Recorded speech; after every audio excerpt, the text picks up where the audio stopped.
Australia needs to get smarter with our farming and our agriculture. There's so many subsidies, and I know that's a dirty word amongst, some countries, but there are countries that are being subsidised for fuel for their farmers and all this sort of thing, and we don't do that because we're all, sanctimonious, and we say, no, you've got to run your business and we can't help you. Well, I think food security is a really, really critical issue. We've seen it in COVID. So why on earth wouldn't we support our farmers? And we're classified as a farmer. Yeah, of course. So bring in some fuel subsidies, lower that price, makes it more accessible for people.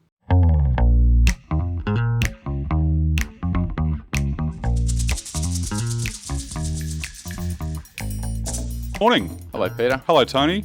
Hello, Heidi. Hello. Heidi Walker, Heidi Tuna Walker. extraordinaire. Walker Seafood. Oh, I like that. Tuna extraordinaire. Fabulous. We might get you a sash. Why not? Have you seen a car? No. It's a G-Wagon with the number plate's Tuna. She can't be missed, mate. Hard to miss. Yeah. I think I bought those plates after a glass of wine or two one night. Thought it was a good idea. Until you looked at the invoice in the morning. Too, Yeah, I'm yeah. sure. The best decisions are generally made around that time. Yeah. So somewhere between the first and fourth bottle, I think, is when most great decisions get made. So, welcome. Thanks Thank for coming you. in. Oh, no, thanks for having me. This is fabulous. It's great to have you here. So, we wanted to sort of get you in, have a bit of a chat about Walker Seafoods, about you, about what got you here. Who are you? What are you doing? What's happening? Well, okay, I'm Heidi Walker, Walker Seafood Australia. Said that a few times. We're the Australia's largest wild-caught tuna company based here in beautiful Mooloolaba, just down the road. We have 5 vessels, 50 staff. It's my husband and I, Parvo. It's our business. Yep. He decided to become a fisherman one day. Both had corporate jobs in Sydney. I'm going to be a fisherman, he said. Now, I have a question around that because I've got I many. can just imagine that conversation where Parvo comes home and goes, so I've got an idea. I'm thinking about buying a wooden boat that was made in the 1940s and becoming a fisherman. Yeah. Thoughts? Is that how it went? Pretty much. Yeah. Pretty Right. much. And, this was pre-kids, so we were having a great time in Sydney, sure. going out and bars and restaurants and Yep. the whole thing, living in the city. I'm like, whoa, hang on. Let's slow fuck all that that down up a for 20 little bit. years Yeah. until we can make a few. You don't know what you're doing. This is the problem. You've never done this before. Yeah. Is his family fishermen? Or anything No. like that? Oh, my God. No, they're Really? total academics and I'd university love to have had educated, that the whole conversation. thing. Heard that conversation with Oh, his yeah. parents as well. Was it like a early life breakdown situation? Or what Yeah, I happened? think so. I think there were a few things going on there. He wanted to prove things to himself. Parvo is not a corporate person. Right. He cannot sit in an office. Hence the reason he's not here. You got the invite, not Correct. He is hands-on, tough, Right. go-get-'em person. He's the quintessential Entrepreneurial. attitude of a fisherman, drinks like a fisherman, but looks like a corporate, I reckon. Yeah, Yeah. right. Like I've known Heidi for so many years, back in the wine bar days, Yeah. and when Parvo would come in, you'd have to make sure there's plenty of beer cold. Yeah. Oh, Very few absolutely. human beings can consume beer like that, man. Wow. So like a true proper fisherman. Yeah. So, what was your initial response to that question of, or was it a question or was it a statement? It was a statement. Right, And okay. Look, I wasn't happy about it, but Parvo's a risk taker. That's who he is. He's Yep. entrepreneurial. He wants to do that sort of thing. Who am I to stop him? And honestly, that's what I said to him. I can't stop him. That's his dream, apparently. I didn't know about Did this. you know that? I was going to say, was it a dream that you knew about, He or? was into his fishing. He was working in Sydney Harbour Control, Yep. so controlling Sydney Harbour, Yep. bringing the ships through and Yeah. all that. But that's not on the decks fishing, No. is it? It's He's like, always been a boat guy, but right? Yeah, he's always been Yeah. a boat guy. Always been a boat guy. Yeah. Very hands-on. He used to be a boat builder, that sort of thing. Oh yeah, so he's handy as. handy, yeah. very handy. It's like So you he and can I, fix take it off. anything. The Anything arse breaks end at of what home, I am. girls go, "Where's Dad? He can fix that. He can fix anything." yeah, wow. God, my kids don't. They go, better call Andy, man. Where's Alan? I do that to myself. So it was a big leap of faith that Yeah. he took, and it was a disaster from the beginning. What do you mean? What do you Initially. mean disaster?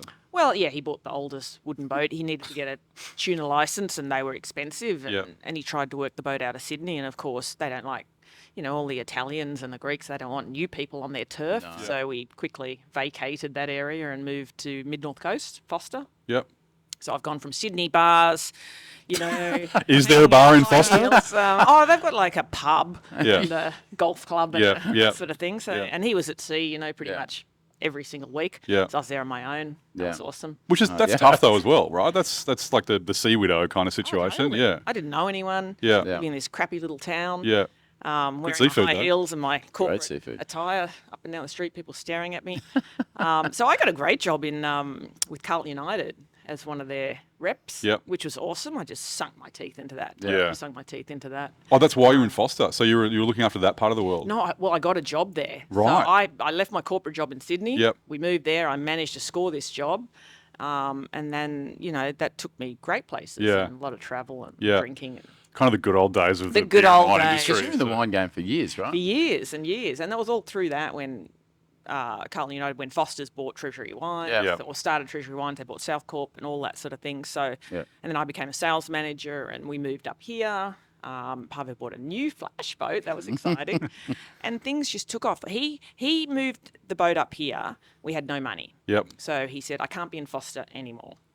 The place, not where I Yeah. was working. Yeah. It's just confusing. I worked at Foster's. We lived Yeah, in that Foster. is. Yeah, I see the confusion. So he said, I've got enough money for one tank of fuel and I'm going to sail it to the Sunshine Coast. I've heard Mooloolaba is this really cool place. I'm like, okay, bye. Thanks for that. I'm still stuck in Foster. Yeah. Got here, didn't have enough money to buy a new fishing line. So we went through all the bins of the companies and found all their old fishing line, tied it all together, set sail and had the best catch he's ever had on the boat. And Meant just to be. rang me Went and and brought said, some more fishing line. you better pack your bags again because Yeah. I'm not coming back to Foster. Yeah. I'm staying here. Great story. So I had to wait a year for a transfer because I didn't want to give up my awesome job. Yeah. So I was on my own for a year. God, I'm good, aren't I? You Listen are. to Yeah. this. Wow. Yeah. Pavo, when you listen to this? So I moved up here and, oh, wow, the Sunshine Coast, best place in the world, isn't it? Yeah. Yeah. Horrible place to end up. Horrible. Yeah. Feel place. really sorry for you that you ended up here. So, and a great fishing port. Yeah. A lot of infrastructure here. Yeah. It's, a boom sort of town for fishing at that time.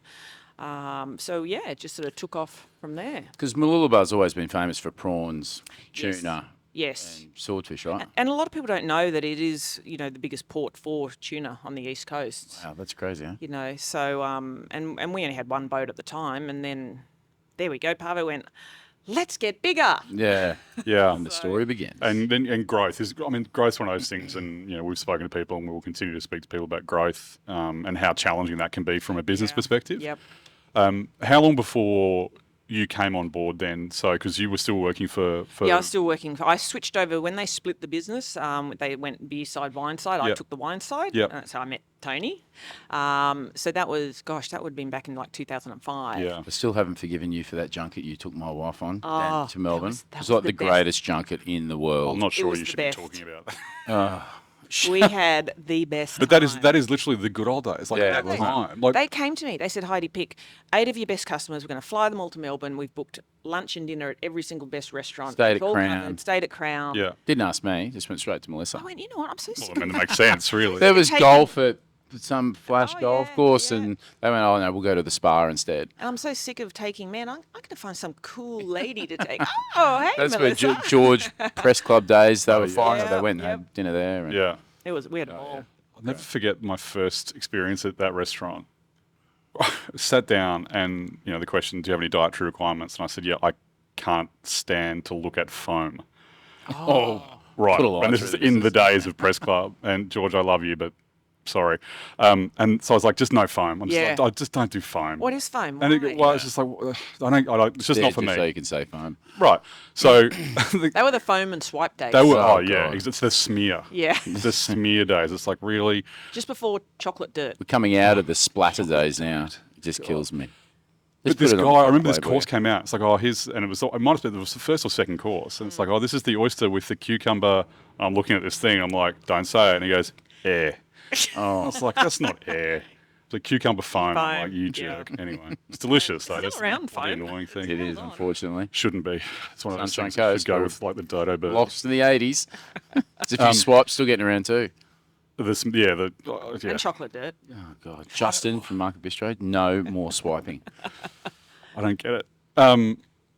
But I do want to talk about those days because from a business point of view, and I know certainly from the wine industry perspective, there was money. Like there was money that could be spent for a number of different reasons, but big companies and Treasury was I probably was going to say, you guys had access to some Oh, yeah. unbelievable wine. Oh, Penfold, Yeah. Wolf Blass. Yeah.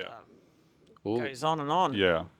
And Rosemount, which we butchered a little bit, but you get people from the beer side trying to rebrand wine. You go, Yeah. no. And look, I think in that sort of that split, that had some long-term effects to the Australian wine industry as well. And there's some brands that kind of they did get beaten. They got destroyed, and there's some really great old brands that just didn't make it through that Bailey's process. of Glenrowan. Bailey's That of was a Glenrowan, beautiful little brand. Seppeltsfield. They sold that off. Seppeltsfield, Seppelt, there's just like, it's so frustrating. I mean, frustrating is not the right word. It's just it was an interesting time, I suppose, in the Australian wine industry when that stuff started to happen, and it sort of fractured things quite a bit. But when the big companies sort of come in and they start getting rid of brands so they don't see the value in it, it's like, God, I mean, I get it. Again, from a business perspective, I get it.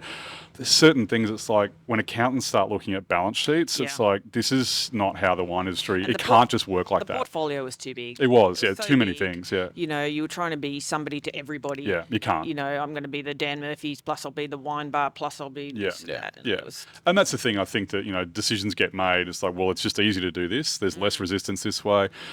Certainly from my experience was that Treasury went away from restaurants at that, not maybe a little bit later, I think. Did. They really sort of went away from it. Anyway, I probably we might have to cut a few things if I keep going talking about Treasury, but anyway. Okay, so you're on the Sunshine Coast. After how long do you get involved? And how did that happen? I want to know, again, how did that conversation happen? Well, Was it an SOS? Parvo, he is entrepreneurial and he said, He's a great fisherman. let's make this bigger, this business. And I said, well, I was starting to get over corporate world. Yeah. And I was doing a lot of travel. He wasn't home. I was over it. And you know what it was? It's that I couldn't make a decision. I had to, get the return on investment. I had to go through the layers of management. Yeah. So I had a great opportunity. Oh, I can grab this wine list and I can do this. All we need to do is give them a discount here. No, Heidi, you'll have to go through the layers of management to get approval. 4 months later, you get approval. I've lost Done. Yeah, the they've moved deal. on. The deal's done on the spot. So I just said, I'm sick of it. I'd like to do something else. And I want to have kids. Yep. And I don't want to have kids when you're at sea. Yeah. Because I'm not doing this on my own. Yeah. And he got that. He understood that. He said, well, let's expand the business. Let's get another boat, and then I can be shore manager, and we can get crew and stuff. And at that time, the bank was being really generous. That was Right. back in the day. Gosh, that would have been late 2000, Yeah. early 2011, 12 maybe, when banks, There was money. there was money to be had. And so we just went to the bank, and they're like, sure, you guys are profitable and doing really well. So we bought another boat. Parvo started acquiring a lot of quota. So we're a Commonwealth fishery. Okay. Eastern tuna billfish What does that fishery. mean? Because Okay. I do have a question about that. Because, the Eastern Tuna Billfish fishery. Is that Yes, right? correct. Which sounds like I'm saying the word fish too many times in that sentence. No, but you're not. What is that? So what it is, when you go fishing, especially Commonwealth fisheries are very sustainable. People say, oh, there's not enough tuna in the ocean and you're raping the ocean and the whole thing. No. You have to own quota to fish. So we have 5 species. Bigeye tuna, yellowfin tuna, albacore tuna, swordfish, striped marlin. So you have to own quota, statutory fishing rights that convert into kilos Yep. to be able to catch. So the government sets that. They're like, The you're government allowed sets to that. catch this amount Correct. of product so we from have that a area. total allowable catch across the whole fishery. Right. So, just make up a number, so 500,000 kilos Yep. or something like that. And then you can own parts of that quota. Right, So okay. we might own, 100,000 or whatever it is, and then we can fish for that. Okay. And once the fishery hits the total allowable catch, you can't go fishing. It's never happened though. I was going to say, so, because you literally just can't go out? Or Yeah, you can't go Can you fishing. go and Or get you anything can- else or no? No, you can't. But you can fish for the other fish, but you will end up catching. But it's a shared resource, and you can then lease quota from other fishers. So Because Port Stephens has got it with prawns, right? yeah, Yeah. A lot of fisheries have quota And I systems. think that's been really good for their prawn industry because it's been put great such for our demand on fishery their too. prawns. But when they go out, literally, it's like when the season starts Yeah. as well. It's like a shotgun start. Yeah, right. But Yeah. and they seem to always catch. See, we don't really have that because there's so few boats now. So when we came to Mooloolaba, there were 180 tuna boats in this port. Really? Yeah. How many now? Including us, 13, 14, How many boats do you have? 5. Far out. Why? Just goes to What's- show you how hard it is. Yeah, I was going to say, Because what? it's so hard. Because 180 boats to 13 though? yeah, it's terrifying, isn't it? Is that also potentially because getting better at fishing? Like, were these people just rolling around and not catching stuff, or Look, there were a lot of little guys. Yeah. But when it got hard, those little guys just fell away because Just gave up. Just and gave stopped. up. Yeah. Yeah, it just became too hard. You know, the people You rely pretty hard on your balance sheet, dance, don't you? dance down the wharf when you yeah. do your last ever Yeah. trip. You know, thank God I'm out of this. Yeah. Sort of thing. So And I think it's probably a generational thing as well. You know, people. Oh, You know, yeah. if it you used to got be no one coming through. exactly we right. we were basically the last to Yeah, come right. through in back in the early 2000s. Yeah. There's sort of been no one since coming in. Wow. Which is a scary prospect for For what's next? what's next. I have that question for later on. So there's this, and just to be clear, that so the Eastern Tuna Billfish fishery is Yes. is a designated area. Correct. Right? How From big is that? top of Australia, so Cape York, Yep. down to Tasmania. Right. So it's massive. Okay. Whole And east so you coast. can fish We can anywhere whole fish within that that. whole area, Okay. yes. Right. So Yes. do your boats usually go out in one particular area, or do you map that out? or how does it work? It depends on. We've got a fleet manager that an experienced fisherman that will look at water charts, will look at satellite imagery. There's a lot to it. Yeah. Weather. Yeah. All that type of thing. So they're out at sea for 10 to 12 days. They'll come back and do a turnaround on the. We work on the full moon cycle. Right. They'll come back full moon, turn around, go back out for 10 to 12 days. What's the rationale for using the full moon? Is it Well, they say it's okay? this is what they say. I'm sensing some. Because I'm like, just send the boats whenever, but you can't. You can't. Right. The boats can't fish on the dark of the moon because the fish won't bite. Yeah, and they say because we use squid as bait, and that's what the fish eat is squid, that apparently the full moon, the light of the moon, brings the the fish squid up, to the yeah. surface. Yeah. And that's when they eat. So So I don't know what they're eating, if they're on a diet or something, when it's the dark of the moon. I but- can't see anything.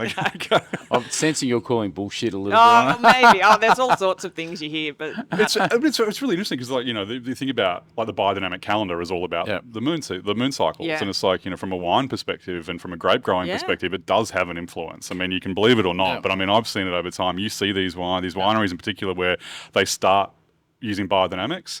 And probably the prime example for me is Cullen in WA, when they started playing with biodynamics and then got certified and went fully bio. And you do the vertical tasting of these wines side by side. There's an absolute line in the sand right. where it's like, that's it. That's when it kicked in. You can see it. It's like a really palpable thing. yeah. Unsure how that would work, but from a fish perspective, but it is interesting that's Yeah, it's really that there is a reason behind There's it. a famous cheese as well that they take Morbier. They take the morning milk and the evening milk, Yeah. and they make two separate cheeses, and then put a line of vine ash in between them. And there's even a colour difference between Really? the morning and the evening. Is that what that is? Yeah, Huh. 100%. Try this cheese. Wow. Yeah, It's delicious. Morbier. Yeah, Wash dry and yeah, stinky it's a as bit hell. stinky. Yeah, it's good. Yeah, it's really Yummy. good cheese. Okay, so you've got this giant fishery. You've got boats. The stuff that I sort of get intrigued about. It's like, how do they know? How do you know? How does anyone know that there's going to be fish there? Well, you don't. And That's that's the a whole bad fun day of the when they don't game. catch fish, right? I don't find that fun. That's terrifying. Full It's boat full terrifying. of diesel, staff, Right. The whole thing. bait. Oh my god! Yeah, just go out into the, into the Yeah. wilderness and see what happens. I mean, you're talking about when you push a boat out to sea, that cost to get it out was to about to sea ask is you about that. $50,000 to $60,000.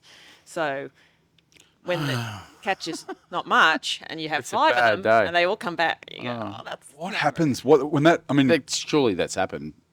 many it happens occasions. all the time. have you ever had donuts? Does anyone come back with nothing or I mean, you might get we call it a scratch. a scratch? Get a scratch, Jesus. but I can't even imagine that heart palpitation. yeah. Well, we get fish tallies. And weather as well. Like Oh, Mother weather- Nature's a Weather, bastard. it's all of it. It's honestly got to be one of the worst industries you Yeah. could possibly get into. Speaking like a true farmer. So this year, obviously, we've had a shit ton of rain up here. Like it's a Yeah. phenomenal amount of rain on the Sunshine Coast. Somewhere between, I know this year, between Noosa and down here, somewhere between 12 and 1,500 millimetres, which is sort of twice the annual rainfall we've already had in the first sort of 4 months of this year. Does that affect you? Not the rain so much, because our boats are going, maybe So 400 or far out, 500 okay. kilometres out to sea. Right. But the stormy weather will. So it can be a beautiful sunny day like it is today here on the Sunshine Coast, and they could be an absolute horrendous winds that far out Yeah. in Yeah, a different spot. And that can stir up the ocean. That can spook the fish unbelievably. Yeah. And we can not have catches. Or they can't set the gear because it's a safety issue. We don't want them It's too fishing, so dangerous. it's better they just sit and ride it out or ride it into the, waves or something like that. So How many fishermen, are on each boat? on most of the boats, we have about 6. Right. We've got a larger boat that might take 7 or 8. Okay. We have a lot of foreign crew on our Okay. vessels because you can't get So hard anyone. to get staff. Yeah, Right? look, and I get it. In Australia, we're a very wealthy country. Who wants to go to sea with, I mean, we have internet now, but used to be no internet. There's no drinking. There's no girlfriends. There's no pub. There's Yeah. no, She's really selling it. Yeah, sign me no up. one wants to do that. Yeah. As much as the government punishes me for not hiring Australians. That should be a whole nother podcast. Yeah. and Whenever it's we a want to whole vent, Heidi and I podcast. ring up and talk about stuff. Then we start talking about the government. So we have to use. For Heidi Walker for PM, that's what I'm saying. Oh God! I just helped Min Swan with her campaign with the mayor, and when I saw what goes It's on, a I'm like, that's nasty it. game, isn't it? I'm not even Politics. attempting Far out. politics. That's a whole other podcast. Yeah. Those signs. They just do my head in, those bloody signs. The full Oh, yeah, fledged the signs, everywhere. yeah. Everywhere. But there's laws around where you can put them and where you can't put them. Apparently and, like- not. Oh, right. I okay. think there are some. They that- are, Oh, they but are. nobody It's like gives a there's gotta be a shit. certain distance from the road or can't be further. Anyway, whatever. Let's not get into that. Okay, so there's 6 people. Are they all blokes? Yes. Okay.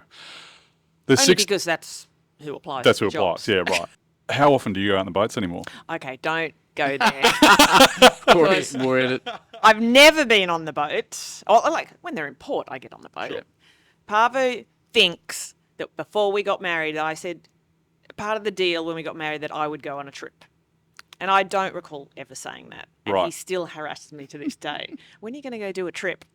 I go, I'm not doing it. If it goes for 2 days, I'll go. Yeah, They if don't it go goes for to 2 days, Hayman they go- Island, I'll go. That's right. Yeah. 10 days, I'm not going. You've got a nice boat for home, but Yeah, we're going to go out on yeah, that. I'll go on that. Yeah, there you go. Yeah. It's a different That's type a of fishing, trade-off. I imagine. So. Yeah. No, I don't go out. Right. Parvo? He was for Yeah. years and years skipper, so about 10 years. Yeah, that wow. He was a skipper of a vessel. It's pretty hardcore out there. Yeah. Yeah, it is. It's a long way from land. What's the... Like, I just, everyone's... Really? Everyone... I imagine a lot of people have watched the fishing shows on TV. Yeah. Are they anywhere near real? Like, is that kind of what it's like? Some of them, yeah. Okay. Yep. There's, Terrifying. yeah. What's that movie George Clooney did about the tuna fishing? Perfect storm. Perfect Storm. So there you Oh. go. So maybe it's a little bit like that. It can be, I'm sure, out there. Parvo's my George Clooney. Edit nice. that. Maybe take that out. There's your sound grab. But he doesn't really go out on the boat. He had to do a trip. Gosh, was that last year? He had to do a trip because we had someone leave unexpectedly. Yeah. And he went. And he's always pulling out this little card where he says, if someone tries to get it over him, a skipper or that, he goes, don't worry about it, mate. I'll just take the boat. And it happens. Kind of said that okay. before. Yeah. Yeah. Where's the apron? Yeah. And, And then when he goes like that, you get fucking. Oh, how do you start this oven again? Kidding. Yeah. What are the crazy things that happen out there? Like, has anyone seen, like, I imagine, there's 1,000 questions I want to ask about what's the craziest thing that someone's caught? Like, is there anything someone's pulled up and gone, these what massive squid that are like 100 kilos. They're massive. And yeah, it's some the hell? weird. That just sounds It's gross. a terrifying place, the ocean. Yeah. What's that mean? Like, you see It the really videos is. of stuff that's down there, like, So they can bring in a tuna on the line, and your hand bringing it in on the line, and a shark will have the other end of it. You're right. fighting because we have that a lot with our boats where sharks and whales actually eat the fish on the line. It's really frustrating because it costs you hundreds of thousands, probably millions a year. Go for a swim, they said. Yeah, yeah. They circle the boat. They're out there. So off the tuna boat story, but another friend of mine had a crabbing boat. This is years ago, wine bar days. One of his deckhands, but they were coming back, and in the middle of the night, and they said that the mako sharks follow the boats back in, Oh yeah. and he fell off the back Good. at night with 1,000 mako sharks in the water. No. I said, "What happened?" He goes, "The boat turned around and got me, but I was in the water for about 20 minutes." Oh. He said the sharks were hitting into me at night. I'd die. My heart would explode. Yeah. I'm certain So I'd have a heart attack. I said, Something "Well, might so what hit do you? my heart or- So what now?" And he goes, that was my last day. I'm never Yeah. getting back out." Makes Won't do sense. that again.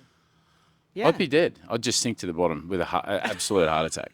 You'd probably actually walk on water. No, I You'd really probably have a would. Jesus moment where you Can't just even- stood up and walked Oh ran my across the God. water with that. Crazy. Part of But me wants to see that. I want to intervene there about Parvo going on that trip because the technology that you must have on those boats now and what he experienced when he was the captain of the Oh, boats. yeah.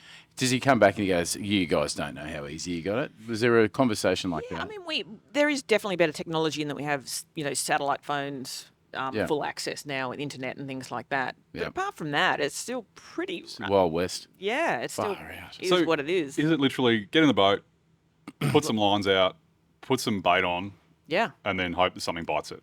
Or do you Is guys help plot the course? Was Parbo they- really involved in that? So our fleet manager Yep. does all of that. So we've Right. got a guy that's just you've got computers at home, all Yeah. the satellite imagery, all of that, and he's just doing that. He's plotting. He'll discuss with me. So I'll say, look, Do you blame him when you don't catch fish? Yeah, he Gotta takes blame it somebody. hard. He takes it hard. Sometimes, we get the daily tally emailed through, and he said, I don't want to send it. I don't want to send it to you. Because it's low. Because it was low. Right. Yeah.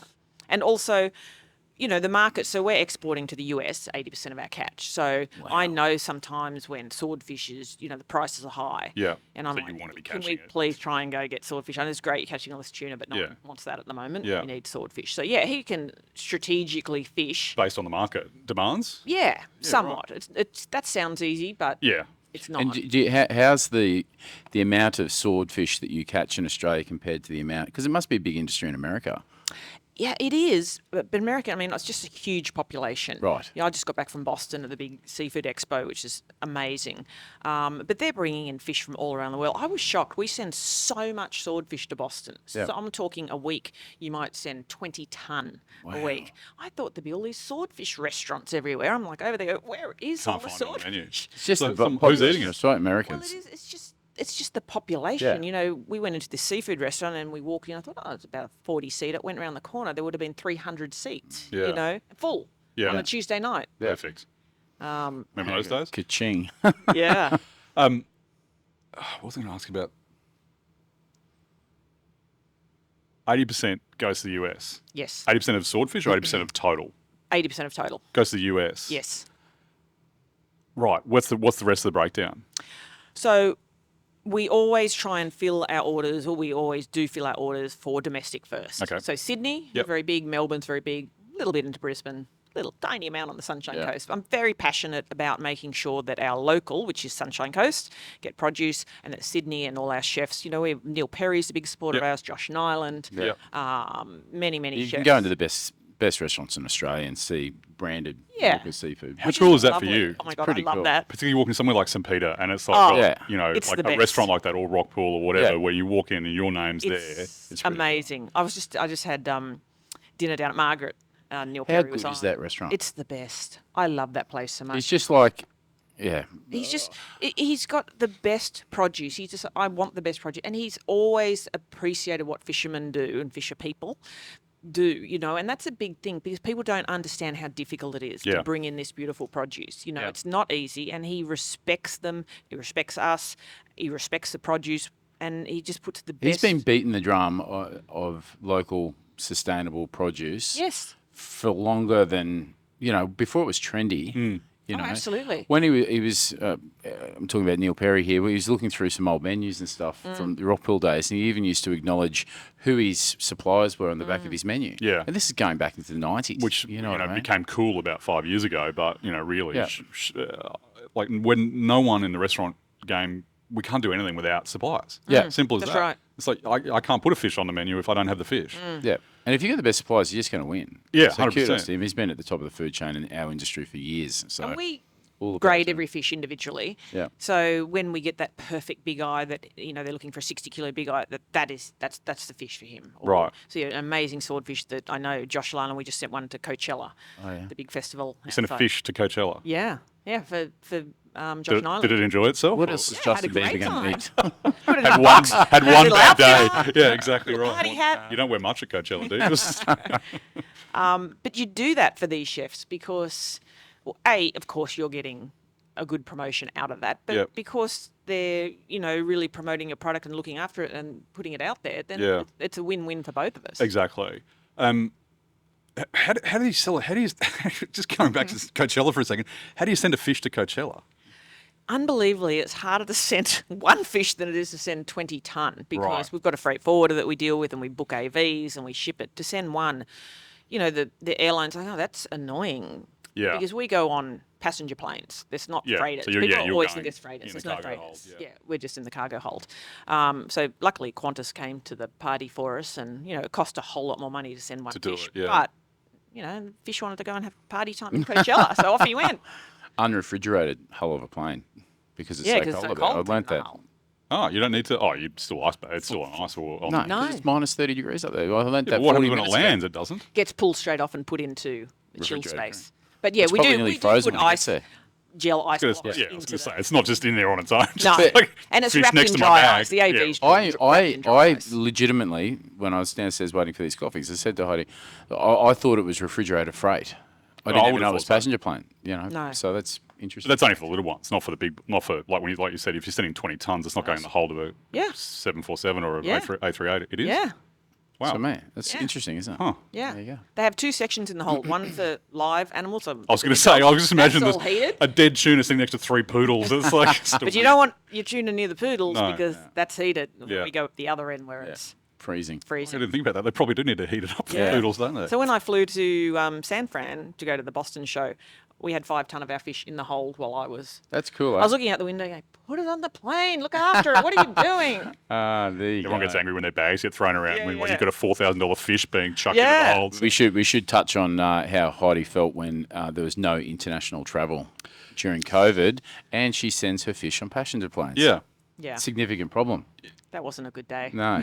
Square peg, round hole, I'm thinking. Yeah. But nobody yeah. was going out anyway, right? Nobody was going. Well- There's no restaurants open. Yeah, I mean, everyone, there are winners and losers in COVID. I've met winners, people Yeah. that own supermarkets or health food stores and things like that. And Nurseries. they're real losers. And Mask we were- manufacturers, yeah.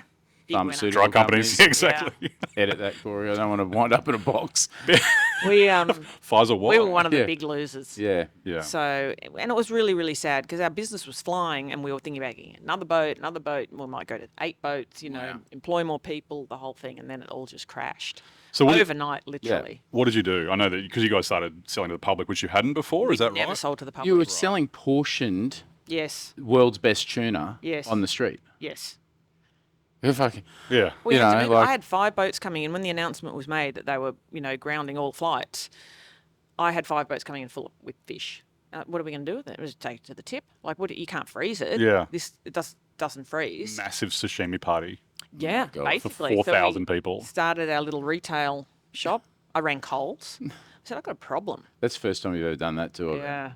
They were great. They said, There you yep. go. All right. Sorry, hang on. Just to go back, Yeah. one of the supermarkets you would call great because of At that? that time. Okay. Because they saved her. Yeah, I know. That's Like, what, imagine but that. it's not. Nah. It's not often where. I mean, No. Sorry, but No, it's not often, It's but- it's a very different thing when you speak to a lot of different Yeah. producers dealing with big Yeah. companies. It's always a challenge, but at Yeah. that point in time, they were necessary. Necessary. Yeah. And they said, all right, we'll range it through our stores in New South Wales, Queensland, and Victoria. Yeah.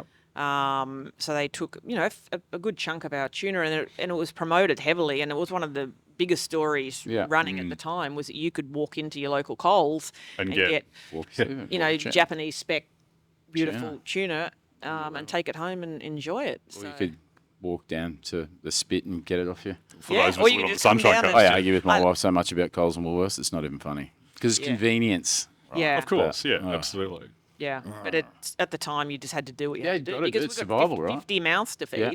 I didn't want. That was the big thing we spoke about initially. Is we don't want to lose any staff. Yeah. We're going to try and keep everyone on board. But there's commercial reality to that as well, right? Yeah, We're the absolutely. same. We shut for 14 weeks, every business.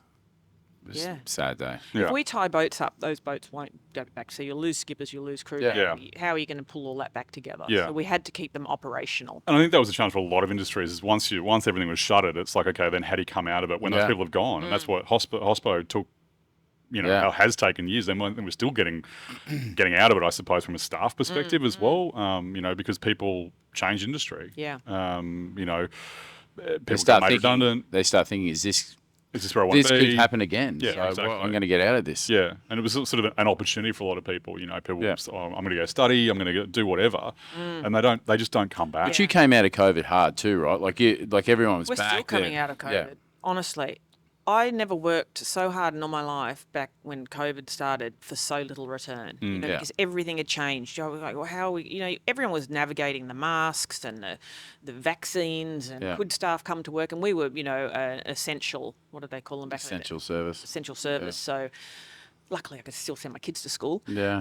and go to work. Yeah. But it was just navigating that. And I worked really closely with the government when we got the air freighters in the air finally. So I approached Andrew Wallace, our local member, said, you've got to do something for us. Yeah. You know, we need planes in the air. How long did that take? Surprisingly not that long. I think it maybe took 4 or 5 months. It's still a long time. It was a long time. It was a long Andrew time. Wallace, Fiona Simpson, and Ted O'Brien were just amazing during COVID. Like our they local were. guys here, far out. We wouldn't have got through it without those No, guys. the JobKeeper, all of that we needed. I'm sure that they see my number coming up on their phone. I'm like, oh god. No. Again. God, we should do a thing on COVID and get a few people in here Yeah. because that was such a hard time. PTSD from COVID. Well, that's the thing. You say that, and I think there is that sort of that almost that everyone's just exhausted. It's like this, Yeah. you know, it's like, oh God, COVID again. You know, the fact that people, you know, last week, someone said to me, oh, look, we've still got some issues from a transport, you know, or logistical issues or, you know, supply chain. It's like, seriously, it's 4 years on. Like, do we really still have supply chain issues? But for certain things, the answer is yes. And everything's just gone up so much. Like, Yes. look, we were talking about logistics downstairs, which is just getting product from A to B. And I was speaking to my fruit and veggie guy, and he's saying that to stop the truck to do a delivery, it's $40. So if he's doing 10 runs, that's $400. Yeah. Yeah. And I sit back and I go, that's a fruit and veggie guy in a little 4-ton refrigerator truck. Like Yeah. you're air freighting, air well, you're freight. road freighting, then air freighting, then road freighting again Yeah. too, right? Because Yep. are you responsible for the fish from your place to the markets or No, to your supply, your wholesale? So our buyers have to organise the clearance, everything from there. So I get it From the airport. From the airport. So Yeah, I'll get it to right. Boston or New York or LA or Seattle, wherever Yep. it's going, and then they have to, we have to clear it. So we have to do all the paperwork from this end so it'll clear. Yeah. I just had an incident on Saturday where something was incorrect, that our freight forwarder made a mistake, and they're ringing me again. The truck said they won't clear it. You know, and I've got 8 ton of fish sitting there at Perishable. the airport. Yeah. That sometimes people don't put in the chiller, and we get the phone call, oh, we picked it up and it was warm. You know, that's always a great phone call. Oh, God. How many times has that happened? In the last year, Really? a couple of times. Yeah. Complete And that's write-off. just a wash. I was going to say that's just a wash. That's just a complete write-off. Complete write-off. So that's really sad, obviously, because the fish is done. Yeah. But that is super. That's an expensive mistake. Expensive. Yeah. Just like if a cold room goes off times 10,000. Yeah. Yeah. Once I had, Perishable product. It's like Yes. dealing with cheese. It's like, what yeah. would you? Yeah. And that's the race when the boats come in. You know, if I have a boat coming in this Thursday, which I do, have I got the space booked? You got to guess what air freight you need because you don't know what the fish are going to look like or the grade's going to be until you Yeah. see them. And then when it gets here, okay, I thought I'd go to San Francisco because I thought it'd be that grade, but actually it's this grade. I need to go to Boston. You're on the phone right there. So all those, so Boston, Seattle, whereabouts else? Hawaii. Right. So they're saying to you on a daily or weekly basis, I think we're going to need this much Yeah, fish, or yeah. we want this much And you've fish. got certain customers that take certain, like I know my customers out, he likes that grade and that size. And so how it's- much does the quantities fluctuate on a weekly basis? Oh, massively. That's, Massively. And there's must be times. How often are you saying, well, you can't get this much, but I can give you a lesser amount? Is that a frequent conversation? Well, we have to fill AVs. So each AV that we buy can you is. explain what an AV is? Okay. So when you're on the plane and you look out the window, coffin. it's the big silver Box. Right, box. They're yeah. big. Because the boxes the tuna goes in looks like a coffin. Yeah. And they're called tuna coffins. Are That's they? actually what they're called. It's really Look sad. at you go. Good Poor little spotting. fishy. Yeah. Gold star for TK this morning. So we can fit, I think what's 13 tuna coffins into an AV, and the weight has to be 1,250 kilos. So I can't just send a customer 200 kilos. They have to take in lots of 1,200. Oh, so it has to be 1,250 Yes. if it's in one of those. Yes. So if someone says I want 4 AVs, it's 4 multiples of Yeah, that. right.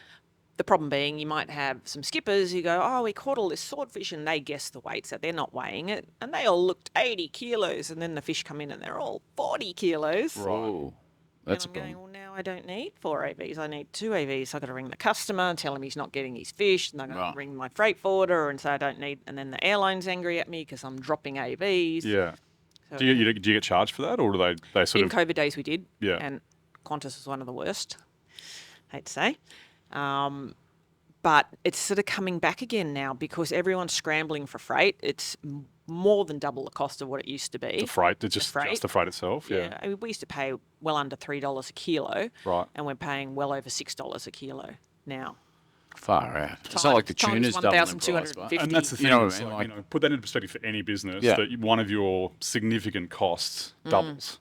Yeah. Well, mate, then you Fuel? add That's just power, margin, isn't it? That's power, just- gas, water. You must Yeah. use a shit ton of water. Water, electricity, fuel, 200,000 a month in Just fuel. for fuel. 25% increase in gas and power each for us. Yeah, And then yeah. before you start talking about water, trade waste has gone up 750%. Like, It's all those, and they all add up. When then you people complain when a curry goes up by $3. It's like, we're not even recouping a tenth of what we need to. Yeah. recoup. yeah, and the problem for us, we're competing in an international market against countries like Ecuador, you know, Where the cost of South production is a America. lot lower. Or, So low. Philippines, you know, they're paying their people a tenth of what we pay our people. And is the I product have the to same I go, was about to say, is the Yeah. product good? look, our product is definitely a better quality, but after COVID, people suddenly don't seem to care so much. So they either want really high quality. So we're finding all these people going, I only want ones. They're called ones. Yeah. I only want ones. I can't send a whole AV of ones. It's just not going to happen. So if it drops down, they're like, well, don't worry about it. We'll just get the Ecuadorian fish at $3 a kilo and you want $10 a kilo. So Jesus. it's getting harder and harder, and it's really sad because I do see that possibly in 5 to 10 years there won't be that many commercial fishing. Then what's going to businesses. happen? Well, at the moment we eat 80% imported fish into this country. Isn't that sad? What, sorry, be- hang on. Say that number again. In Australia, 80% 80% of the fish we seafood. consume, seafood we Seafood consume, is imported. 80% is imported. Correct. Mainly from Thailand. Thailand. That's the prawns, China. is it? And, Yeah. or everything. Yeah. 80%. Mate, it's like if you go to America, you spend a bit of time over there, you see tilapia everywhere. Oh yeah. Spend 5 minutes on YouTube and have a look at tilapia and how they're farmed and how they go from this to that. In 4 minutes. Or, And then you wonder why there's so much disease and cancer, and it's just not. It's not right. It shouldn't be consumed. Let alone this before you start talking about prawns and Yeah. and see like it's. And the way that it's allowed to be imported into Australia is just that was outrageous. going to be my question. So that 80% that we consume, oh, why? Do Because we not it's have the cheap. product, or It's cheap. it's just cheap? It's cheap. Okay. And, I understand that, but it also makes me angry. A lot of people don't know. A lot of people might go to a restaurant and assume that fish is from Mooloolaba when it's not. It's from Vietnam. Yeah. Yeah. And you need to ask. I say that to people. You ask, where's that from? And the waiter generally will go, I don't know. yeah. I'll Yeah. ask the chef, oh, he read the side of the box. It said product of Vietnam. Yeah. And, Or and- we have absolutely no idea. Yeah. Which is even worse. which is even worse. Yeah. Yeah. But which means we don't care. I challenge people, but to go if the products, the Mooloolaba tuna is $40 on the menu or $50 on a menu, and the Ecuadorian tuna is $20 on the menu, who's going to order the $40, $50, $60 tuna? Like the reality of it is, and I had this conversation. Remember when all the milk stuff was going on in the supermarket? Everyone was complaining about it, but I'm like, I sit back, I find it fascinating, and when I go to the supermarket, I watch people when they go to that milk thing, and the amount of people that just want milk, the cheapest possible, they don't give a fuck. Yeah. And I sit back and I go, and you wonder why. These poor farmers, they literally won't exist Yeah. if you're not willing to spend $2 more and buy something that even resembles local, like Norco, still massive company, but like just I think the challenge that $2 to someone can make a big difference. So you know what I mean? Like So for a true, I weekly get shop it. when you sit there and you're like, I mean, I know now I'm making decisions that I wouldn't have made 5 years ago. Yep. It's like, just get it. It's like now it's like, holy shit. Yeah. You know, and there's certain things, again, I just keep going back to the bloody potato chip. Like, what the hell happened? Yeah. What has happened to potatoes? Like, are potato farmers making more money? I guarantee the answer to that is absolutely not. I'd say it's probably the opposite. But it's, that, and I know what you mean, but I know certainly from my point of view, there are times where I'm like, I'm just Yeah. not doing that. I can't, like, yeah, that's delicious peanut butter and it's, made this, made that. It's $15. That one's $7. I still have so many of my friends and family that go, oh, it's easy for you when you're in restaurants and you can get wholesale fish, but where do I buy fresh fish from? Because I get it from Coles or Woolworths and it's shit. I'm like, don't buy from Coles or Woolworths then. Yeah, go to your Why don't you local go to fish market. Mooloolaba? Yeah. Yeah. Like, there's not too many places that have access to what we have here. No. Like take 5 minutes and instead of going to Kiwana Shopping World, just come here and buy a couple of pieces of fish. Yeah. And you'll see that. And still ask. Ask Always them. ask though. Ask is them, that where because is it? there is imported product Yeah. in those shops? Is it being sadly? frozen? Is it? But I always look at if I'm a reef-fish eater, if we're just at home, like Yeah. once every now and then, and I flat out asked him. I said, was this local? And when was this caught? It hasn't been frozen, right? And usually, from me anyway, I can tell like, just by looking at it if it has been. But I always ask the same. And the tuna you can usually, from me, I can see it. It's a. Australia needs to get smarter with our farming and our agriculture. There's so many subsidies, and I know that's a dirty word amongst some countries, but there are countries that are being subsidised for fuel for their farmers and all this sort of thing, and we don't do that because we're all, I don't know, sanctimonious, and we say, no, you just got to run your business and we can't help you. Well, I think food security is a really, really critical issue. We've seen it in COVID. So why on earth wouldn't we support our farmers? And we're classified as a farmer. Yeah, of course. So bring in some fuel subsidies, lower that price, makes it more accessible for people in this country where we can have the fish prices and we can be competitive. I was speaking to a big politician last week, and I won't name his name. No, physically big, or I was going to say physically big. You know him. Okay. There is 9 days of fuel security in Australia. So that's the buffer. if we had a war or something significant happened, and we couldn't get fuel, Australia has 9 days of diesel, and it's less avgas. That's terrifying. Well, picture if the military needs it. I think, and he was saying what the national security quota, well, not quota, but rules are around it, and it's something like 90 or 100 days. We should have, and they've got 9. And how that's not out there for the world to, like, you talk about fuel and food security and like, if COVID didn't teach us anything, like, we should be manufacturing more here in general, let alone before you start talking about fuel and we just can't in this country. You cannot manufacture. It's too expensive. People have to understand, and I want to start by saying I'm all about everybody earning a decent quid, right? Like, I want my legacy to be being a great employer and providing amazing opportunity for people and supporting. We support so many families as you do, but I look at it and I go, if you think that an entry level worker, I know that we're saying the cost of living so hard. And everything's getting more and more expensive. But if somebody's wages go up $1 or $2, that lettuce is going to get more expensive. The fuel's going to get more expensive. The tyres are going to be more expensive. Every single industry that has entry-level workers, everything's going to get more expensive. And who does that impact the most? It impacts that, like people who are on that minimum wage. It's like it's such a double-edged sword. We have to be really careful about it. You put wages up by $2. The government makes more money out of that than anybody because they get more tax from it. I don't understand why people. The other one is and you would know this in the restaurant industry, the Sunday, the double time and a half, the public holidays, when it's our Queensland show day. Yeah. We might have to export that day, but I don't want to be paying people $60 an hour, or I can't afford to pay people $60 an hour. So there's more and more people now that are charging a surcharge on Sundays. Yeah. And we're not there yet, but I'm like, I can see why, because we're heading fiercely down a track where AI and robots are going to take over our industry. I'm talking about cooking, in particular, my industry. I've been saying for years, where are the robots? I bet. Because I want robots.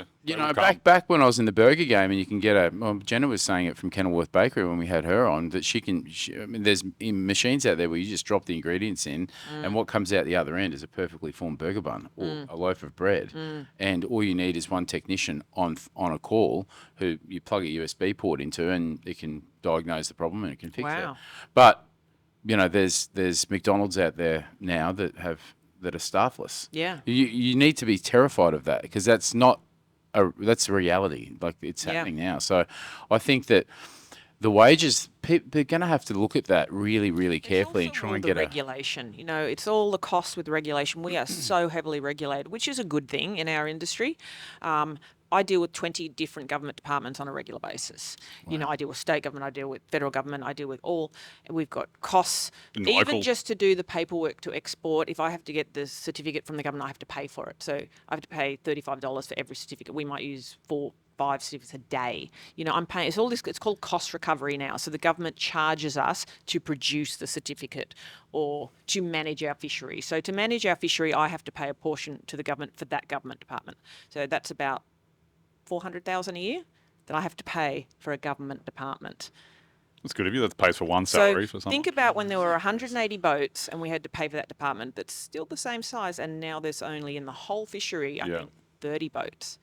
So what happens? It just gets divided by 30 instead of 180. That's right. Yeah, So that I doesn't said, make what's going to sense. happen when there's one operator left Yeah. and they have to It's pay going the to get whole real lot? expensive. And you've yeah. still got the same amount of staff managing. And that's the thing. It's not going up on the other end. Yeah. So it's I think that's where we fall behind, and it's sad in Australia that we just think we can pass on these costs constantly to the producer, to the farmer, to all these Yeah. people. Yeah. But no one wants it on the front end. No, No. that's the thing. The No. consumer doesn't want the cost passed And I don't on. want to pass it on, and I don't want to But No. then be you get that- to a point where you have to, though. you have You to. want more and more people to be eating your product, but it gets to the Yeah. stage where it's the same. It's exactly the same in restaurants, Hmm.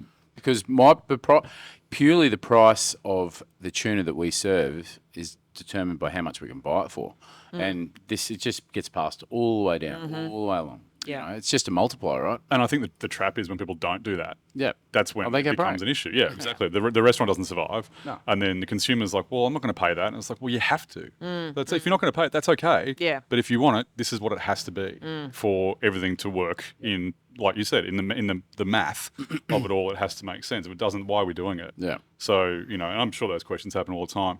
Just coming back to that split of sales. Sorry. So 80% offshore, right? Yep. So the 20%, the other 20%, what does that break down? Probably Sydney's about 10%, Yep. and Melbourne's probably 8%, and then The rest. yeah, Yeah, a wow. little bit Adelaide and Cairns. And, I, maybe naively, when you think of tuna, straight away I was like Japan. yeah, Yes, no, maybe. we used to send Right. 80% of our catch to Japan. Oh wow. Okay. Then the dollar went the wrong way, Right. and then they don't have inflation because they don't have any immigration. Yes. So you can go to Japan. Everyone's going to Japan. Everyone I Yeah. know is going to Japan. Correct. Because you can pay for what you paid for a beer 20 years ago is still the same price over there now. And it's, I don't know if you've seen the yen this morning, it's about 103.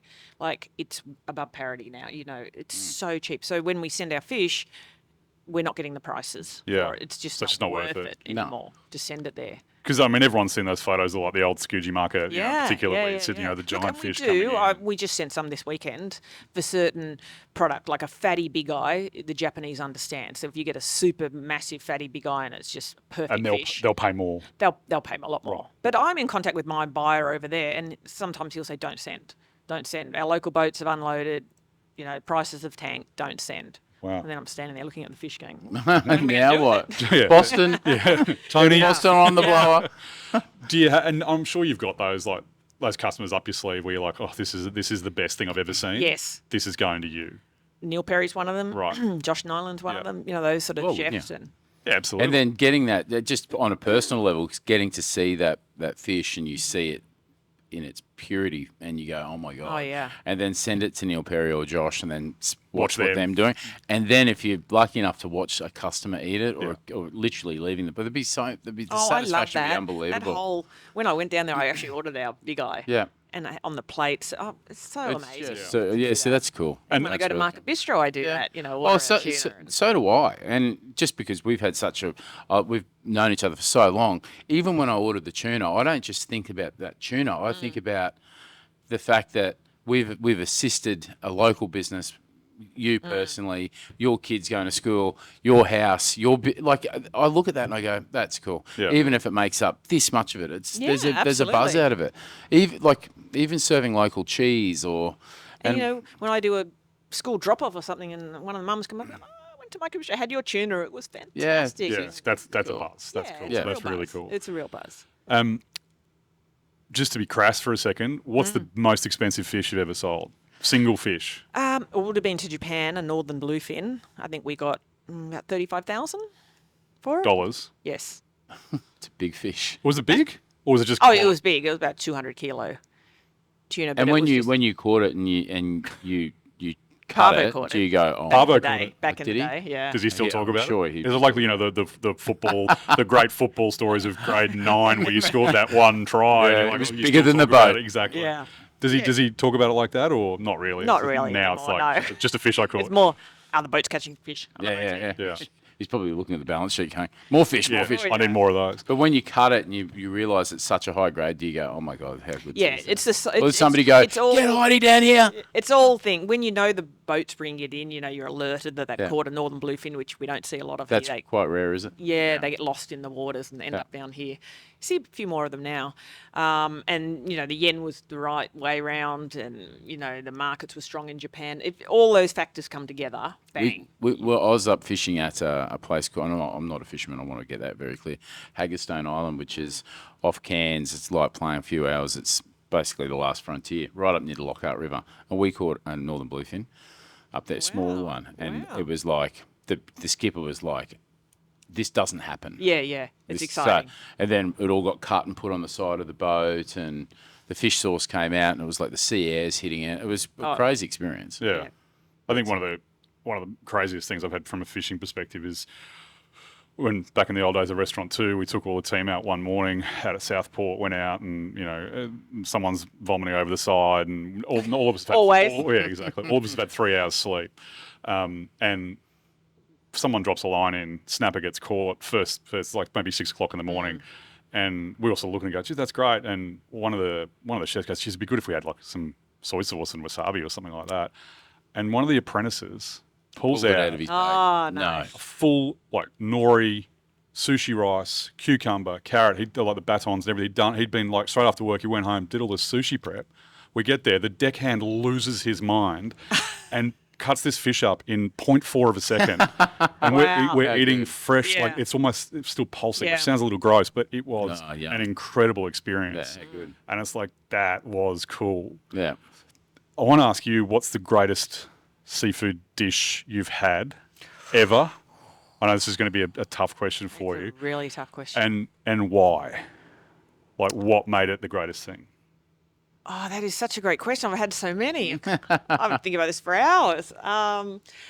Because you love restaurants, right? And I love 'cause eating you travel out. a lot. You Travel a eat- lot. I eat love out a lot. eating out. But you know what? I could probably say I do a little bit of swapping with a guy that's got one of the fresh prawn boats here. There's Right. not many fresh prawn boats left. They're Yeah. mostly frozen. So he brings in the fresh bugs, the Moreton Bay bugs Yep. and the prawns. And I did a swap and we brought it home, had it for Christmas. I can't think what year it was. It wasn't that long ago.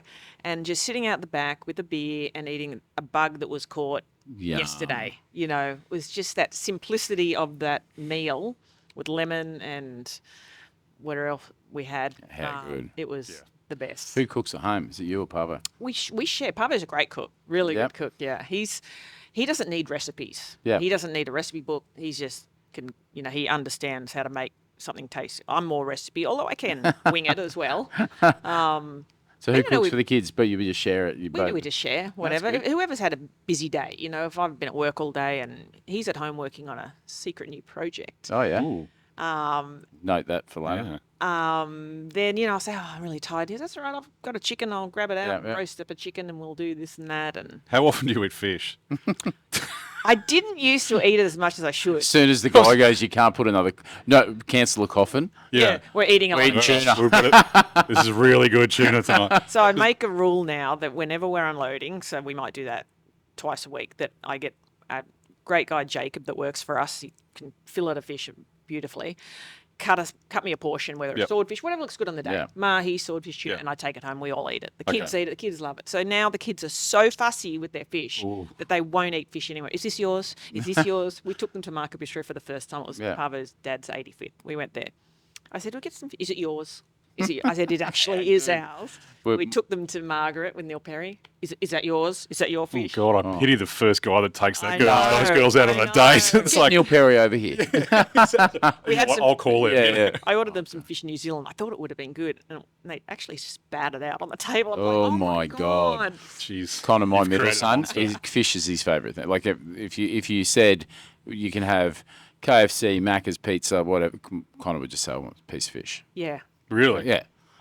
Pan fried piece of fish. Yep. It's like his nirvana. Oh, And yeah. cooking it for him, even though it's incredibly expensive, it gives you such joy. Mm-hmm.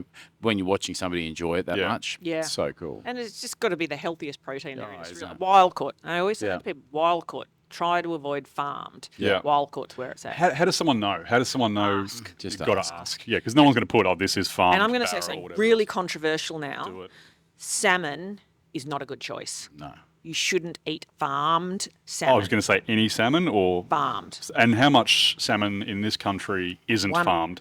It's all farmed. Right. It's all farmed. And the doctors have been told to tell people to eat fish and eat salmon because there's an easy thing. And I get it that you go to the supermarket, there it is. But it's full of colours and dyes, antibiotics. It's not, they've got all sorts of problems in Tasmania with lice now, and it's killing other fish and doing all sorts of terrible things in all these big pens. Yeah. It's like a battery chicken, honestly. That's what it is. And they don't look that colour. There's a reason that's that colour. Yeah, Right. Because it's funny, like the fish is either bred for eggs or bred for meat. Yeah. Because if it's bred for eggs, all of the energy, this is in the wild, or sorry, if you buy the colour from the flesh is transferred into the eggs. If you were to open up say Yarra Valley salmon, they harvest for their eggs. The flesh is like that colour, like it's really milky. It's really because all their energy and all of the nutrients goes into the eggs. But if you have a piece of farmed Tassie salmon that you don't see the eggs on, the salmon is bright orange. Yeah. But what it does for the environment there, I've been down there many times. It's Like, and the it's not good. parasites they get around their gills and the drop jaw problem that generally goes into the supermarket fish on purpose. That's why I always say to my mum, she's like, oh, such a nice piece of fish. Where do you get that from? It's like, go to Mooloolaba Yeah. Yeah. and go and ask for a piece of fresh coral trout. Yeah. Please. In that, though, if someone does go to Mooloolaba and they go to someone down there, like there's multiple Yes. shops, for lack of a better word, or retail venues. Am I correct in hearing what you said before, that even some of those places are like they're imported product that's on the shelf? Yeah. Yes. Okay. And quite often when you order cooked products. So Yep.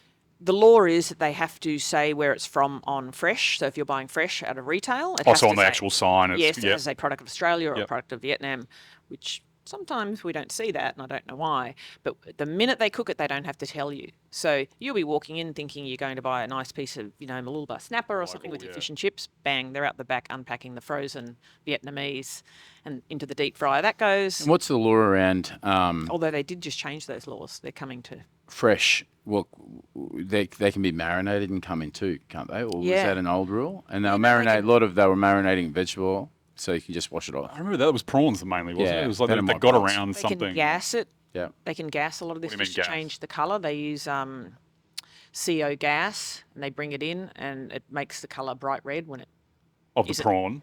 Or of tuna. fish, Of- tuna or right. swordfish or other fish, yeah. So it wasn't that colour. They made it that colour. So it's terrifying what, amazingly, you can import, it can have done to it that we can't do here. Here, yeah. So I just say to people, ask, is it local, Australian? Australian's fine. If you really want to drill down, yes, is it from Mooloolaba Yeah. or where's it from? If you're on a tight budget and you're at the supermarket and you now don't want to buy salmon because Heidi's told you all these terrible things, then there are plenty of frozen options. Like I said, the New Zealand products that are MSC certified, Hoki and things like that for your family Yep. are absolutely fine. What's MSC mean? Marine Stewardship Council. What is that? So it's the world's biggest eco-label for wild caught fish. Yep. And it certifies, and you have to go through a very stringent process, audit, which can take years. And So it took you guys years to get it, it took right? us years. We were the first in Australia to do it for our fishery Right. and for our products. Yeah.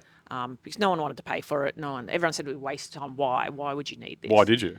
Because I knew, because I'd be listening to podcasts and, following people on Instagram and overseas, and we were a little bit behind, that supermarkets and chefs overseas were saying, I only want to use sustainably caught product.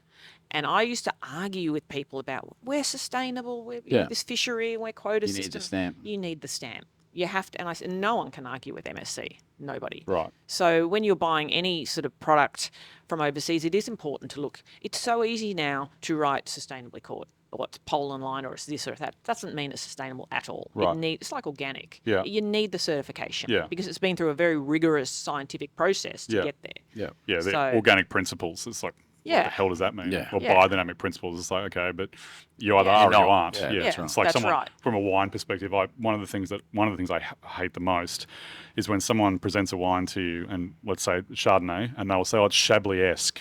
It's like, no, it's either from Chablis or it's or it's not not. from Chablis. Yeah. There's Like no half champagne, pregnant. isn't Yeah, it? exactly right. It's just like it can't be somewhere in the Yeah. middle. It just Just trying doesn't to claw a exist. couple of dollars extra per bottle. Well, I mean, I get it from a stylistic point of view, but there's other ways to say that. Yeah. It's the personal thing. Yeah. Sorry to anyone who's ever said that to me, but don't. When it comes to like the business, I suppose, and that growth and going from one boat to 5 boats and, was bugger very all fast, staff by to the way. 50 people, right?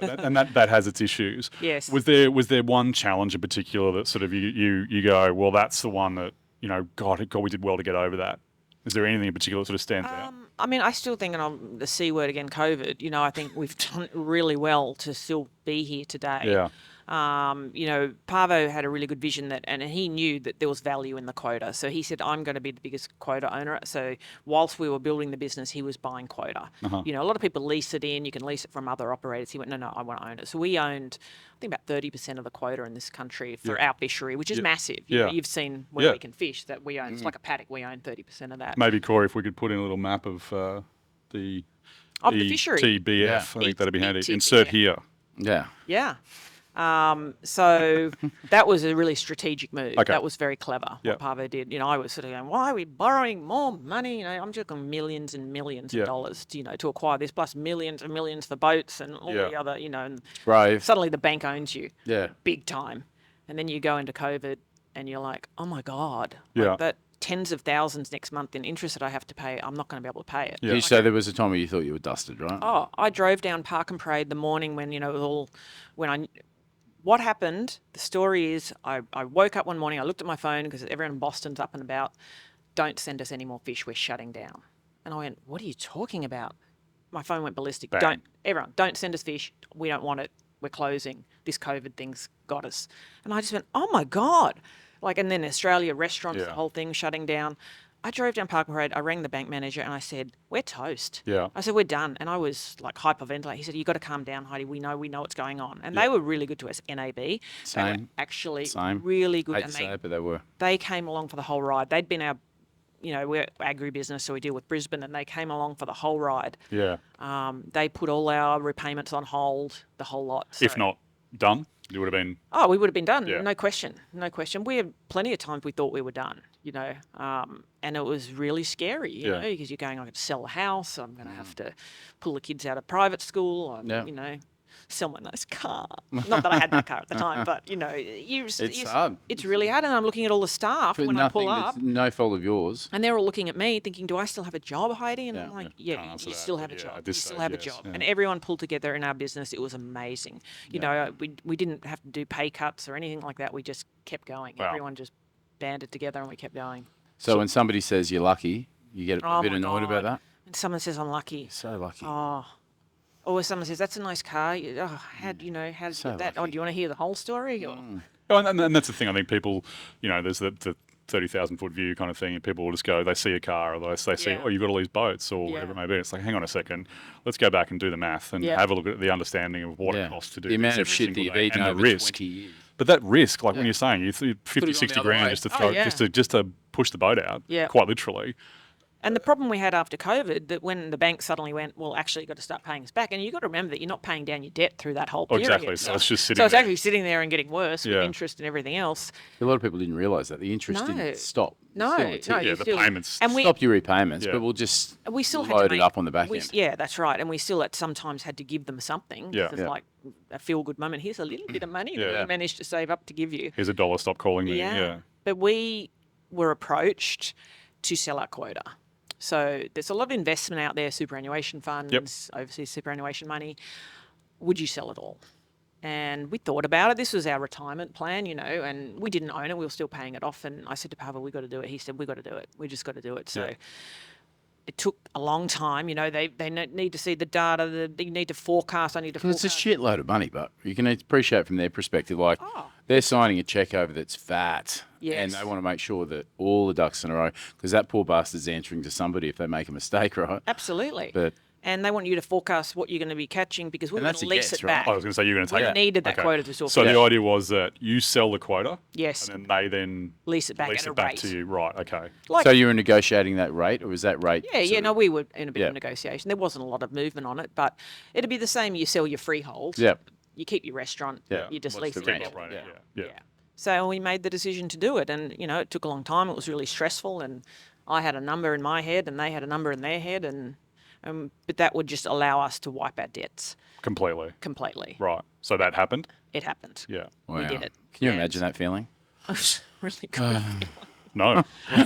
Absolutely I not. was saying to Heidi before the podcast started that financial stress will kill you quicker, I believe, Yeah. than Oh, yeah. anything. People out there, it doesn't matter whether or not you're in the shit for $10 or $10 million. That stress is still the same. 100%. So that's what I talk about. The cost of living pressure that people Oh. is under at the moment. It's horrendous. Yeah. The stress it's is the so that financial pressure is so. And it's real, and it's at every level as Yep. well. That's the thing. I don't think, regardless of what you're making or anything else, I still think now people, and I know because I'm having these conversations with people all the time. Yep. It's not just like someone going, "Oh my god, have you seen the price of X, Y, Z?" This is every single time you have any interaction with someone's going to bring up the cost of something. Yeah. Yeah. I But fill my car up, business it costs me stress this. is a whole other level. Yeah. and Yeah. As you know. One last question. Oh, only one. Yeah, well, it's one, which could mean 23 based on the way that we talk. But what do you think has been the biggest success for you personally, not the business, you personally? Not the business. Well, it can be business related. Okay. It can be Okay. just in life. What's the You know what it is? It's the challenges and being able to meet the challenge.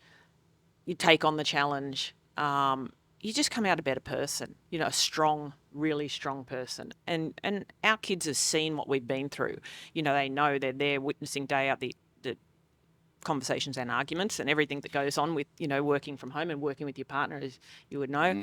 But it's a battle, but you're coming through the other side. Yeah. The success of the business is part of that. Yep. That I think we built a brand. Yeah. It's amazing. People know who we Yeah, are. yeah.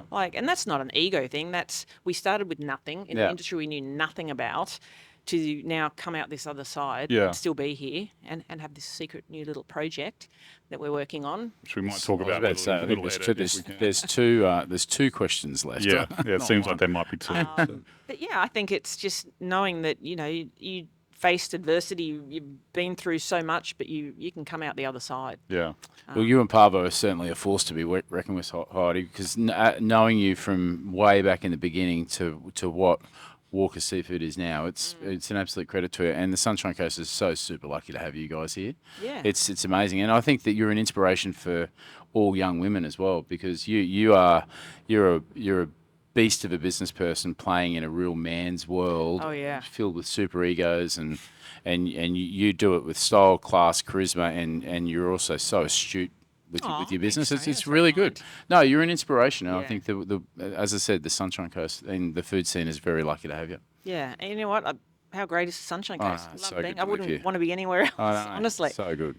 Well, I think on that note, thanks for coming in. No, Hang on, Thanks for you chat. tell us about this Hang secret. on, we might Oh, take that one. I can't tell I'm everything, not. but Give us a snippet because Okay. either that or I'll make it up. Either one. Okay. So go. well, I don't know if many people know this, but if you go to the supermarket to buy canned tuna or anything in a No. pouch or anything like that, none of it is Australian.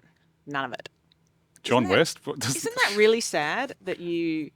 Are we going to see Walkers too? Well, maybe. Fantastic. If that Canned happens. tuna? I might. Have you had some of the Italian stuff? Yes. Like if Yes. you want to spend some money on tuna in oil or like Yeah.